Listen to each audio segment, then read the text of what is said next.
Hi guys and welcome to my review of Boku no Hero Academia, chapter 150, Mirio Togata.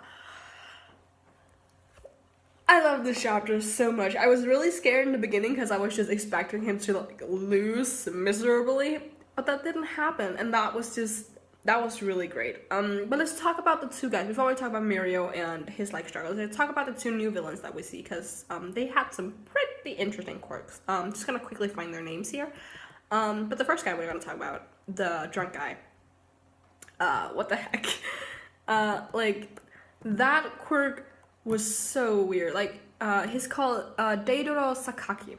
And he looks a bit like a book, but that might just be his mask. But apparently he has the ability to make people around him just drunk, or have the feeling of being drunk.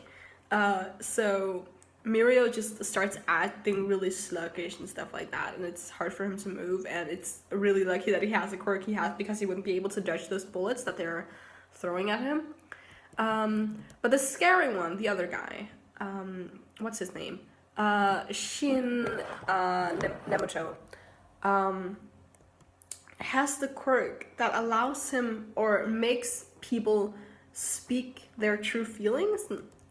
I guess always answer honestly, even if they don't know that what they're saying is the honest thing. They could say something that's true about their own feelings that they haven't realized yet is their true feelings, which is ridiculous.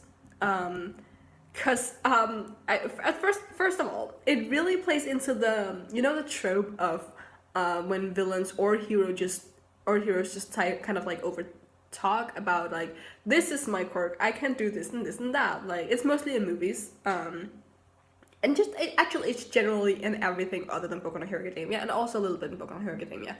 But you just have the villain or the hero just spill their entire plan or the powers that they have, just making it easier for their opponents to counter whatever they're gonna do. And every time it's the audience just why? That's so stupid. I understand for plot conveniences, it makes sense, but just story-wise or just rationally, it doesn't make sense that you're just talking. So I really, really liked when Mirio started talking, I was like, what the fuck? And then he was like, God damn, I started talking, why did I do that? And I was like, oh god damn, it's his quirk. And it's really nice that he uses his quirk, not only to, I presume he also does it to get information, but he can also use it to just impact his opponent in a mental way and just psychologically bring them down like he does with Mirio. So he's you want to save her just to feel better about yourself, and it's not really for her sake, you just feel really bad that you let her down the first time, so you want to do all of this and this and that. And the way that Mirio just he looks so defeated in that one panel, and I was at that point I was so close to tears, and I'm almost close to tears just looking at the panel now that I'm going through it, because he looks so sad. But he pulls through, and that's really nice. And it all comes back to who he is as a person, and how he's I don't want to say interacting with people, but how he's lived his life with his quirk, trying to be a hero who always failed and was kind of always bad at stuff, but just pushed through. So I really he had that little speech of, I know that I'm weak, I know I have weaknesses, but because I grew up knowing that I have these weaknesses and I accepted them, my weakness won't hold me back. Because I know that I'm weak, but that's fine. That's okay. I know I have flaws, but I'm still gonna save her because that's the right thing to do. That's what makes me a hero, and I'm gonna be a hero. I hope this chapter converted the people who are still not trusting Mirio, because this really showed that he's such a great character. And he has struggles. He could have been a main character. He's made of stuff main characters are made of. He's had struggles, and he came to this place where he's so high and above everyone in the school, and even as Aizawa said, he's probably at the level, if not better than most pro heroes. And he worked hard for that, and he accepted his own weaknesses for that, and he worked hard through hardship and struggles and everything.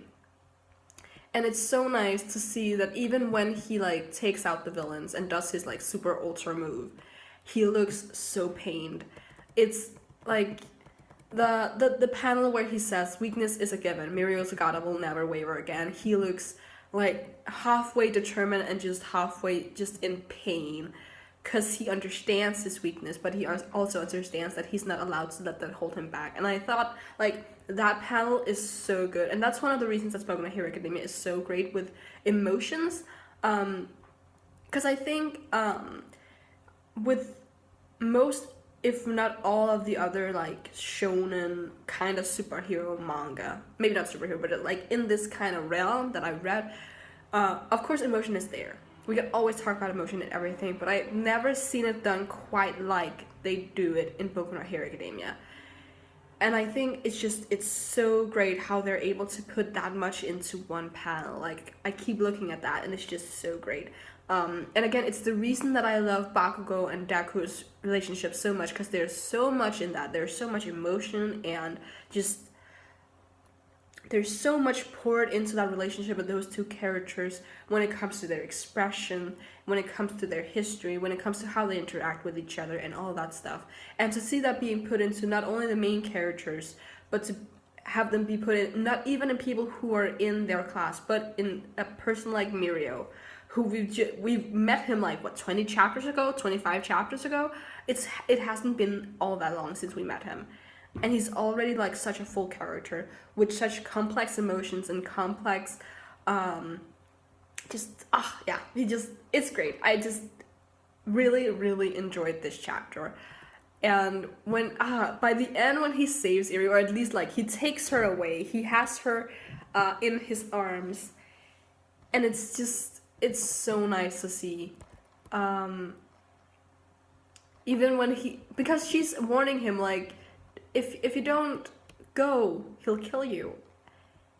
And you just have Mirio being, everything's okay now, I'll be your hero. Like, dang, that's powerful. That's powerful stuff. I thought this chapter was amazing, and I think it's Boku no Hero Academia. It's amazing that you have an entire chapter focused on it. Again, it's not even a student from class 1A. It's just another student. It's a third year. We met him not so long ago, and we have such an emotional chapter from him, and it's so nice to see. Like, wow, just yes, great chapter.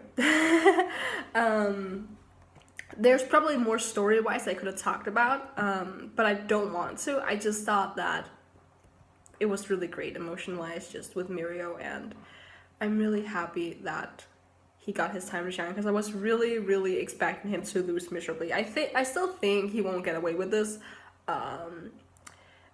There's gonna be some sort of drawback or consequence or something. Like, he's not gonna pull this off perfectly. He's not gonna defeat the villains, save the girl, and save the day. Something's gonna happen, but I don't know what. And I hope the best for him, but I have said someone's gonna die, and while I don't want it to be Mirio, unless someone comes and helps him, I don't trust that he can beat Chisaki. I mean, he does have it, but he can't run through walls with Eri. Like, it's only him and his clothes that can become... Yeah, I don't know the word for that. I forgot. But yeah, I'm gonna stop talking. But I really enjoyed this chapter, if you haven't figured that out yet. So yeah, you can leave a like if you liked anything that has to say about this chapter and Mirio, I guess. Leave in the comments below what you thought of the chapter. Feel free to start a topic that I didn't bring up here, because I just talk about emotions. And you can subscribe if you want to see more. Until next time, bye.